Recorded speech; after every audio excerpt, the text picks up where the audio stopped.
ഞാൻ നാട്ടിലേക്ക് പോകുന്ന തലേ ദിവസം ഈ ഖുർആൻ ഇദ്ദേഹത്തെ ഏൽപ്പിച്ചതാണ്. അപ്പോൾ 10 മാസമായി ഇതിനെക്കുറിച്ച് ഒരു വിവരമില്ല. അപ്പോഴാണ് അറിഞ്ഞത് ഇത് വേറെ വ്യക്തികൾക്ക് ഇത് കൈമാറിയിട്ടുണ്ട്. 1 ലക്ഷം ദിർഹമിനാണ് കൊടുത്തത്. 1 lakh dirhams. ദിർഹംസ്.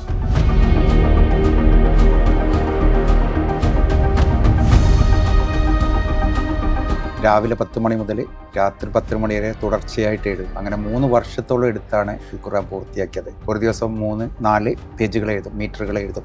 നമ്മുടെ ഒരു സ്വപ്ന പദ്ധതി 4 വർഷങ്ങൾക്ക് മുമ്പുള്ള ഷാർജ ഇൻ്റർനാഷണൽ ബുക്ക് ഫെയറിൽ അത് പ്രദർശിപ്പിക്കുകയും വിവിധ രാജ്യങ്ങളിൽ ടെലിവിഷനിൽ ന്യൂസാക്കുകയും.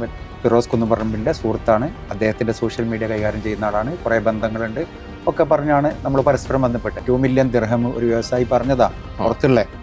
അന്നേ നമ്മൾ അതിലേക്ക് ചിന്തിച്ചിട്ടില്ല. ഇത്രയും മൂല്യമുള്ള ഒരു വസ്തുവാണ് ഇപ്പം ഈ ചെറിയ തുവക്ക് എന്ന് വിറ്റത് എന്നാണ് എനിക്കറിയാൻ കഴിഞ്ഞത്.